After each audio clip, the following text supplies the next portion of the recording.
buenas tardes a todos los que nos siguen, a nuestros amigos que nos siguen en la cuenta de Paz Activa.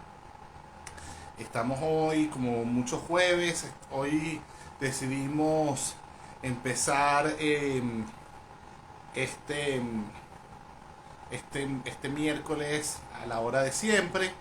Y hoy tenemos como invitado a Víctor Rodríguez Cedeño.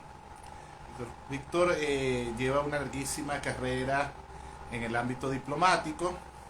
Hoy en día nos está acompañando desde el norte de Italia, no sé exactamente la ciudad, pero su experiencia a lo largo de los años es un excelente referente para lo que sería el tema de hoy que vamos a tocar. El tema de hoy que vamos a tocar tiene que ver obviamente en el marco de nuestra iniciativa de justicia transicional. Y como bien saben, dentro de la justicia transicional, los temas de negociación y mediación y medios alternativos de resolución de los conflictos son claves en las transiciones democráticas. Entonces, vamos a, vamos a invitar a Víctor a que nos hable un poco sobre su larguísima experiencia en el campo, su larguísima experiencia a nivel diplomático, de cómo él ve el tema tanto de la mesa de negociación que se está todavía, digamos, activa o está activada en México, versus, por ejemplo, lo que pueden ser otras salidas eh, a la, digamos, a la crisis institucional y política de Venezuela, que tiene que ver con los casos que se llevan en la CPI, ¿no? Entonces, vamos aquí que vamos a transmitir.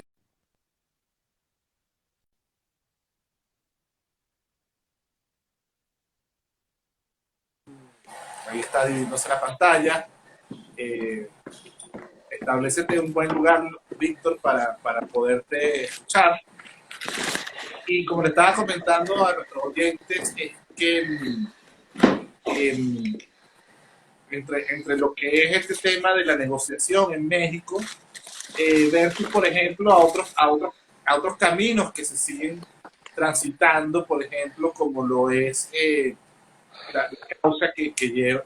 Hay dos causas que se llevan en la Corte Penal Internacional, pero hay una claramente que es la que le interesa a las fuerzas democráticas de Venezuela, que tiene que ver con una cantidad de personas que están ahí en esa causa, obviamente acusadas de crímenes de lesa humanidad, que ese podría ser otro camino, yo diría muchísimo más largo, a una salida democrática en Venezuela. Bueno, con este pequeño preámbulo, Víctor, te agradecemos muchísimo tu tiempo y te damos la bienvenida para que entonces, como bien estaba diciendo esta introducción, nos hable un poco de cómo ves tú, entre tu amplia experiencia, este tema de México versus otras alternativas que pueda tener las fuerzas democráticas en Venezuela. Bienvenido, Víctor. Gracias, Luis. No sé si me están oyendo bien, me están viendo bien. Perfecto, ok. Mira, muchas gracias, Luis, por la invitación. Me parece que es un tema sumamente importante, un tema de actualidad. Vemos en los medios cómo se comenta sobre la negociación en México y todas las implicaciones que ello puede tener para el proceso político en Venezuela. Yo creo que lo primero que tenemos que pensar o definir es que la negociación es un proceso importante, es un proceso necesario. Nosotros tenemos una crisis muy particular, muy distinta a crisis que se han planteado en otros países. No estamos ante un conflicto armado, no estamos ante una situación de violencia de otro tipo, sino una situación política grave, evidentemente, y que, bueno, el tema de la negociación, por supuesto, lo consideramos la mayoría de los venezolanos, o la inmensa mayoría, como la vía para resolver la crisis, esa crisis particular de la que hemos estado siempre hablando. Ahora, la negociación, por supuesto, no toda negociación es perfecta, las negociaciones no son perfectas, ni mucho menos, son mecanismos, son procedimientos que exige primero que las partes estén en igualdad de condiciones. Se exige también, por ejemplo, que las partes sean representativas de los sectores que están en curso en el momento de la negociación. Es decir, si la oposición, el régimen, el gobierno está, digamos, en una situación mucho más sólida en el sentido de que hay una sola voz que representa a la parte oficialista, mientras que la oposición, lamentablemente, bueno, no es absolutamente unida en el sentido de que abarque todos la representación de la sociedad venezolana. Y aquí es donde yo creo que es importante el rol que debe jugar la sociedad civil en Venezuela. No solamente a veces hablamos de sociedad civil, pero la sociedad civil es las organizaciones no gubernamentales, todas las organizaciones, lo que podría ser entidades organizadas, pero también es el venezolano, la sociedad venezolana en su conjunto. Y yo creo que en ese proceso de negociaciones lo más importante es que el sector político considere la opinión, el criterio, las tendencias, la opinión pública, o sea, no puede desconsiderar o dejar de considerar lo que realmente espera la sociedad venezolana de una negociación en México. ¿Qué es lo que más esperamos en este momento? Bueno, en primer lugar, se ha comentado mucho, elecciones libres, independientes, seguras, no medias elecciones ni negociar los derechos. Hay un derecho a elegir y es un derecho que tiene que concretarse con los procedimientos que se van a acordar. Es decir, abrir el registro electoral, que sea supervisada, que haya un control internacional, etcétera, para garantizar que la expresión popular esté reflejada en ese proceso político. Pero también se pide respeto a los derechos humanos sobre todo, y un tema importante que lo mencionaste al comienzo es la justicia. O sea, los venezolanos esperamos que en todo este proceso político la justicia esté presente. Y no es la justicia vengativa, no es la justicia, no, es la justicia, simplemente. O sea, se han cometido violaciones graves de derechos humanos, se han cometido crímenes internacionales, por lo tanto hay que aplicar justicia. Y eso es un proceso, se ha comentado que en estas negociaciones pudiera haber la posibilidad de que se plantease excluir la Corte Penal Internacional, silenciar el proceso que está ante la Corte. Bueno, eso simplemente no es posible. Y eso por muchísimas razones. La primera es que tanto el Estado, que tiene una obligación de luchar contra la impunidad por estos crímenes, y la sociedad civil en general, los venezolanos, el pueblo, la gente, exige justicia.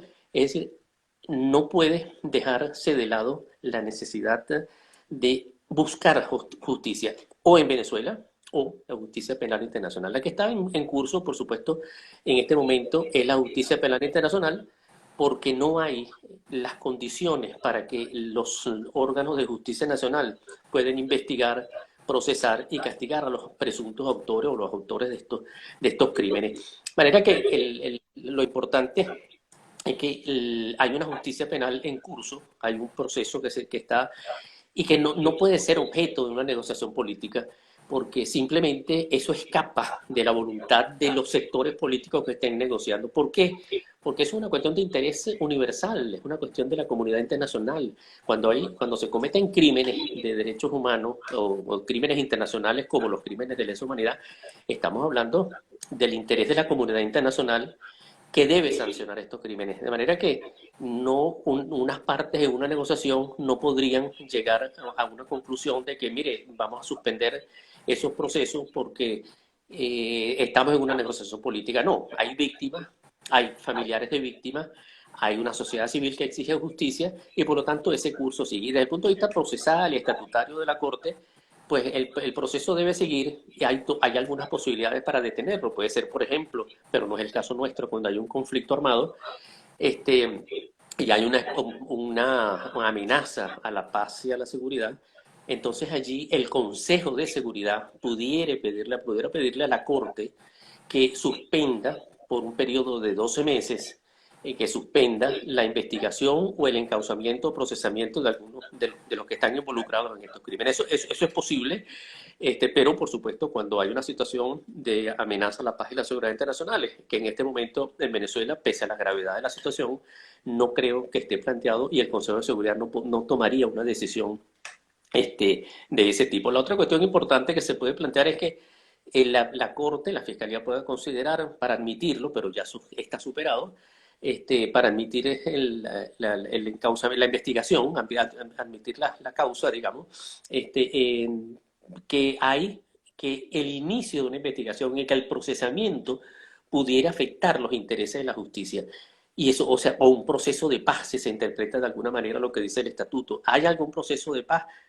Bueno, nosotros no estamos en el conflicto nuestro es muy diferente al conflicto armado, por ejemplo, en Colombia o en otros conflictos donde ha habido realmente un conflicto armado. Aquí la negociación es una negociación política por una serie de derechos que estamos los venezolanos esperando que se respeten plenamente y por lo tanto tampoco podría haber una justificación para llegar a pedirle a la Corte que suspenda la investigación, que no admita la causa porque hay un proceso en curso. De manera que yo creo que el tema de la justicia penal internacional, el tema de la Corte Penal, tendría que estar necesariamente excluido de cualquier negociación. No quiere decir esto que no se trate el tema, porque lo hay, y allí lo que hay es que averiguar cómo sancionar a los autores de estos crímenes que son evidentes, porque no son crímenes que sabemos lo que ha pasado, conocemos los informes de los órganos internacionales, de la Comisión de Determinación de Hechos, del Consejo de Derechos Humanos, de la misma OEA, de las organizaciones no gubernamentales que han participado. O sea, se sabe exactamente lo que ha pasado y no es posible dejar que estos hechos queden impunes y que queden fuera de cualquier proceso judicial. Lo político, sí, se puede tratar perfectamente, pero sin dejar de considerar que eso es un tema que está excluido o debe estar excluido de una negociación política. Esa es una primera observación Y general. sí, te quería preguntar justamente sobre algunas de las cosas que comentaste, porque muchas de las personas que ven el tema de la negociación, especialmente, tú lo decías, primeramente la oposición no está, digamos, completamente representada allí, seguramente es una posición mucho más atomizada, mucho más heterogénea, digamos, de sus intereses, pero también quería preguntarte porque lo dijiste varias veces, que esto es una negociación política, ¿no? Y una de las críticas que yo escucho de mis colegas, inclusive de las organizaciones defensoras de derechos humanos, que en estas mesas se está negociando las víctimas, se está negociando la justicia, ¿no? Y yo creo que esto es una cosa que me gustaría que, ya lo dijiste, pero que lo aclararas bien, porque bien lo decías que las causas penales siguen su camino, ¿no? Entonces, en un proceso de negociación, qué puede traer la oposición a la mesa si no es algún tipo de anuencia o algún tipo digamos, de bueno, de garantías de que algunas cosas no van a ser, digamos, juiciadas o de repente no todos van a, la responsabilidad no se va a asumir al 100%. ¿Cómo, cómo puedes, ¿Qué nos puedes decir tú de estos procesos que tú has visto y cómo se decanta al final este tema de, de qué es lo que se trae a la mesa en las negociaciones? Bueno, yo creo que hay, ante todo, que considerar la liberación de los presos políticos. Hay presos políticos, hay presos que no han cometido ningún delito, sino que han ejercido el derecho a la protesta, han ejercido el derecho a expresarse libremente y han sido perseguidos, han sido castigados, han sido sancionados sin juicio o juicios militares, juicios civiles en instancias militares, etcétera. Es decir, hay que reconocer que hay presos políticos en primer lugar y que, bueno, hay que liberar a los presos políticos. En segundo lugar, en la medida en que se vayan liberando, tiene que haber un cese de la tortura y de la violencia política. O sea, las torturas, y lo sabemos, continúan lamentablemente. Los puntos de las cárceles políticas siguen funcionando y siguen ejerciendo prácticas de tortura que son horribles y eso es un tema que tiene que considerarse. Y lo otro es que tanto el gobierno como la oposición y todos queremos que haya justicia. ¿Quiénes son los responsables? Bueno, debe haber responsables porque indudablemente las torturas las ordenan, las ejecutan, las cumplen, hay cómplices, etcétera, y los crímenes internacionales que se han cometido que no son simples violaciones, por eso es importante, no son simples violaciones de derechos humanos, son crímenes internacionales que están en juego, que están presentes en todo esto y que, bueno, hay que considerarlo, hay que considerar lo que hay que buscar entonces es la liberación, el cese de la violencia, de la tortura, de las prácticas denigrantes contra los presos políticos y considerar la aplicación de la justicia. Yo creo que todo el Estado tiene la obligación, según el derecho internacional, de luchar contra la impunidad. Tiene que enjuiciar los crímenes, o investigar los crímenes, enjuiciar a los presuntos autores. Eso es una regla de derecho internacional. Si no lo puede hacer, y ahí entra la competencia complementaria de la Corte, si no lo puede hacer o no lo quiere hacer, pues simplemente la Corte Penal Internacional, y eso es lo que está sucediendo en este momento, está ejerciendo o va a ejercer su función, su jurisdicción complementaria, porque la Corte, sabemos, no es un órgano de apelación, sino un órgano de aplicación, de complementario de las justicias nacionales. Si no se puede o no quieren, entonces, bueno, la Corte tendrá que investigarlo. Y ese es un punto que debe estar en la agenda, pero no como para encontrar una solución y detener los procesos ante la Corte por ofertas que digan, bueno, no, que en el país en el país no se están cumpliendo, porque hasta el mismo fiscal lo ha dicho, no se están cumpliendo las reglas, no se están llevando a cabo los procesos en forma genuina, como dice el estatuto, y por lo tanto, bueno, eso no se puede, no podría ser objeto de una negociación. Que se considere, me parece estupendo, en la mesa, y lo importante, que lo hemos dicho, lo acabas de decir, es que tiene que haber, y lamentablemente no lo hay, la sociedad civil no está absolutamente representada como tiene que estarlo en la mesa de negociaciones. O sea, las organizaciones no gubernamentales, la gente, todas las entidades nacionales tendrían que expresar su voz. No es que estén sentados en la mesa como físicamente, sino que sus criterios, su opinión, esté en la mesa, que se considere lo que nosotros pensamos como sociedad civil. Y ese es el papel importante que juegan todas las organizaciones no gubernamentales, por ejemplo, Paz Activa y todas las que en Venezuela funcionan, que están luchando por el respeto y por una transición pacífica. Estamos luchando todos porque las cosas cambien, pero que haya justicia, porque no podemos dejar la justicia de lado y no podemos llegar a ningún acuerdo, a ninguna solución que excluya la aplicación de la justicia. ¿Tú crees, Víctor, que en este tema, bien lo decías, la sociedad civil organizada, tanto las organizaciones como Paz Activa, que es la que yo represento, pero también los centros de derechos humanos, las organizaciones que defienden los otros derechos, derechos de propiedad, etcétera? ¿Tú crees que si nosotros tuviésemos primero una representación allí, y hay que decirlo, hay organizaciones que apoyan la posición, hay organizaciones no gubernamentales que apoyan el gobierno, ¿tú crees que ese tercer sector, digamos, de la sociedad podría balancear un poco mejor esto? Porque una de las cosas que yo veo es que de repente las fuerzas democráticas no tienen, bueno, lo acabas de decir, bueno, qué puede dar el régimen? El régimen puede liberar presos políticos, el régimen puede hacer esto, pero ¿qué estaría ofreciendo a cambio, en este caso, en la contraparte, las fuerzas democráticas que buscan, por ejemplo, el cese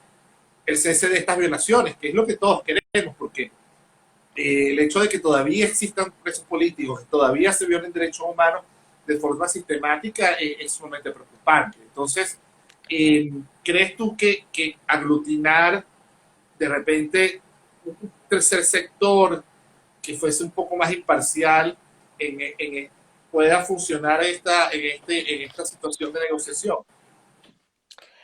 Bueno, yo creo que es sumamente importante la participación de la sociedad civil. Como decía, no es que la sociedad civil se siente en México porque somos muchísimos, son muchísimas las ONG, sino que simplemente el sector político oiga al sector de la sociedad civil, oiga a la sociedad civil, reconozca lo que realmente quiere la sociedad civil. Si algún acuerdo sale de una negociación que no considere como debe ser la opinión de la sociedad civil, simplemente será un fracaso, simplemente porque no puede haber un respaldo a un acuerdo. En la medida en que la oposición, que como dices tú perfectamente bien, es menos coherente que la delegación oficial, en la medida en que ellos desconsideren, o mejor dicho, que consideren la opinión pública nacional, en esa medida van a sentir un mayor respaldo de la sociedad civil venezolana, o sea, de la ciudadanía, de los venezolanos en pleno, cuando vean que sus derechos están siendo rescatados, protegidos, defendidos por la oposición. Lo que nosotros queremos es que ellos consideren lo que nosotros pensamos, porque los políticos no pueden simplemente sentarse en una mesa a decidir por una población civil inmensa que lamentablemente a veces constatamos ese divorcio entre nosotros, la sociedad civil, los que no somos, los que no tenemos una afiliación política y la dirigencia política. Y ahí está el error enorme. En el sector oficialista hay una imposición, eso es otro sistema el que está representado, y no consultan a nadie, por supuesto, porque es el régimen el que está imponiendo su criterio. Pero en el lado nuestro tiene que haber consulta. Si en la delegación de la oposición en la mesa de México quiere tener éxito, tiene que oír al sector, a la sociedad civil, a los venezolanos en pleno. ¿Cómo oírlos? Bueno, una vez se pregunta, bueno, no es fácil sentarse a oírlo, pero es lógico que un grupo negociador en sus negociaciones internas, antes de sentarse con la contraparte, diga, mira, los venezolanos quieren esto, quieren liberación de presos políticos, quieren elecciones libres, quieren que se les respete sus derechos, no quieren que se les persiga más y que se les discrimine. O sea, esos son los principios fundamentales que yo creo que tiene que respetar la delegación opositora, consultar, oír para poder llevar a la mesa todo, y sobre todo este tema de la justicia, que es tan delicado, porque es un tema que no tiene salida en el sentido de que, como dijimos antes, no hay posibilidad de negociar la suspensión o sea, eso es absurdo, pensar en que una delegación o dos delegaciones van a decir, bueno, no va a haber más proceso en la Corte porque las partes decidieron, no, el proceso sigue, la Fiscalía sigue funcionando, la Corte Penal sigue funcionando, eso es una institución independiente que tiene una responsabilidad y tiene obligaciones muy claras en el Estatuto de Roma, en las reglas, y sabe lo que tiene que hacer. Si se llegara incluso a liberar a todos los presos políticos, a hacer elecciones, o sea, todo lo que nosotros queremos que se haga, habrá justicia de todas maneras, porque los crímenes no se pueden borrar de la noche a la mañana. Hay víctimas, hay familiares de víctimas que exigen simplemente justicia. No es la justicia de vamos a matarlos por esto, no, es justicia que es el reconocer todo lo que ha pasado. Hay muchos medios de cómo reparar esos crímenes que se han cometido, y ahí está la inteligencia de las partes, cómo negociar todo eso. Y por último, que me llama mucho la atención y lo mencionaste en varias oportunidades, el tema de la opinión pública, ¿no? Es muy difícil, y esto quiero que ir cerrando ya, ¿cuál sería tu recomendación para que, por ejemplo, la opinión pública pueda digerir un proceso de negociación, digamos, porque en otros países como en Colombia, por ejemplo, el proceso de paz fue a una suerte bueno, sí, de votación ¿sabes? Y se perdió, ¿no? Dijeron, no estamos de acuerdo con ese proceso de paz. Entonces, la opinión pública, formar la opinión pública alrededor de un proceso de negociación, de una salida democrática, no violenta, como tú bien dices, también cómo cambiar esos patrones de justicia que tenemos muy inculcados, que es la justicia punitiva, ¿no? De la justicia que castiga, ¿no? Frente a otros procesos de justicia que reparan, que restauran, que atienden a la víctima. Entonces, si pudiéramos cerrar las ideas ya con esta reflexión de cómo cambiarle, inclusive la opinión pública que está afuera, que hay muchos venezolanos que están afuera, te incluyo a ti, que no vives en Venezuela, pero que tienen también tienen como una opinión pública formada, yo digo un poco más fuerte, un poco más radicalizada cuando están afuera, de lo que podría ser un proceso de negociación en Venezuela y una salida democrática. Bueno, yo creo que hay que insistir en organizarse, hay que insistir en opinar, todos individualmente. Yo escribo en el Nacional una vez a la semana, muchísimos de ustedes, todos hablan, van a reuniones, o sea, esa es la opinión pública y los políticos tienen que atender esa opinión pública porque nosotros no estamos inventando absolutamente nada, le estamos diciendo simplemente, mire, nosotros queremos esto, hagan lo que tienen que hacer. No es fácil sentarse en esa mesa de negociación y lograr todo. Eso también hay que ser muy claro y muy consciente de eso, de que no es que se va a lograr absolutamente todo, porque una negociación no puede ser todo para uno y nada para el otro. O sea, habrá algunos puntos de consenso, entre otras cosas, y ahí entramos en un tema sumamente importante, que es el de la justicia transicional. Vamos a llegar a establecer mecanismos para solucionar todo lo que ha sucedido. Habrá comisiones de la verdad, habrá reparación, habrá muchos mecanismos que se van a poner en práctica para que se castigue de alguna manera, como decíamos antes. No es que vamos a vengarnos de unos o de otros porque hicieron una cosa u otra. Yo creo que hasta la misma víctima, los familiares de la víctima están dispuestos, y eso se ha visto en Colombia y en otros procesos, de reconocer que ha habido una violación, que la otra persona reconozca, sí, yo lo hice. Ha habido casos, incluso leyendo los textos de Colombia, lo que ha sucedido en Colombia y en algunas otras partes, que lo que le interesa a la familiares de la víctima es: mire, yo lo único que quiero es que me digan, que me pidan perdón, que usted hizo esto y que yo lo que quiero es eso. Yo no quiero matarlo, ni mucho menos. Porque tenemos que buscar, ¿qué? La reconciliación, encontrar el camino común para salir de todo esto, pero con un objetivo y un camino, digamos, hacia el desarrollo, hacia la estabilidad, hacia la paz social. Y allí donde los políticos y la sociedad civil van a tener que trabajar de la mano, porque una vez siempre estos procesos han terminado, hemos pasado siempre de estos procesos a las etapas de tranquilidad, para decirlo de alguna manera. Viene la reconciliación, y por supuesto habrá mucho que decir y hacer entre todos, porque no se trata de pasar factura, no se trata de cobrar, no, lo que se trata es de solucionar, y hay unas víctimas y esas víctimas tienen que ser objeto de reparación de alguna manera, y los que tengan responsabilidad penal pues tendrán que no solamente la sanción, también está la justicia restauradora. O sea, hay muchas formas de aplicar justicia, que eso es parte de lo que sería una negociación en México o después de México o en el marco de una justicia transicional cuando llegue el momento. Pero yo creo que lo más importante es que la opinión pública tiene que expresarse, los políticos tienen que oír a la opinión pública, tienen que oírnos a nosotros. Ustedes, las ONG, están organizadas, tienen una voz permanente que tienen que oírla, porque ustedes saben lo que están haciendo, y son 40, 50 o 100 centros en Venezuela que están trabajando y que dicen lo que tienen que decir. Que es sorprendente, por cierto, el desarrollo de las organizaciones no gubernamentales en Venezuela, de lo que es el criterio de grupos, de organizaciones civiles, que han logrado un nivel de fortaleza y de capacidad que tiene que tener respuesta en los negociadores políticos, porque los políticos a veces creen que son ellos los únicos que pueden hacerlo. No critico la mesa, ni la quiero criticar, ni las delegaciones que están allí, pero primero tienen que estar todos los sectores representados, no solamente los partidos políticos. Están los sectores, los gremios, los sectores empresariales, trabajadores. O sea, tienen que estar, pero los de verdad. O sea, que haya una representación genuina de la sociedad, y que nosotros apoyemos ese acuerdo, porque si no va a ser un acuerdo inefectivo, otro acuerdo más que no va a tener ningún sentido. Tiene que haber respuesta a todo lo que nosotros queremos, yo creo. Bueno, Víctor, de nuevo muy agradecido con tu tiempo. Eh, Víctor nos está ayudando en un proyecto bien bonito de mediación en derechos económicos, sociales y políticos que estamos adelantando. Por último, ya para despedirnos, Víctor, de nuevo, si puedes dar, no sé, una red social donde te podamos ubicar. ¿Una? Una red social, ¿dónde te podemos ubicar? Aquí en Instagram, ¿cuál es dónde te podemos ubiar en tus redes sociales? En Instagram estoy Víctor Rodríguez, en las redes, en Hotmail, en Gmail.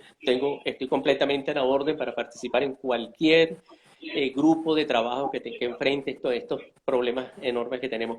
En Instagram, Facebook, Hotmail y en Gmail. Estoy siempre a la disposición. Bueno. Víctor Rodríguez siempre.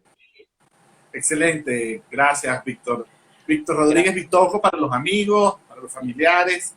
Te agradecemos muchísimo que sigas conectado con Venezuela, trabajando por nuestro país y bueno, esperando que nos visites por aquí prontamente por tu amada parte. Saludos a todos y gracias, sí, Víctor. Gracias por tu tiempo. Muchas gracias, Luis. Encantado, muchas gracias. Igual, saludos a todos y esto quedará grabado para todos los que quieran verlo. Saludos.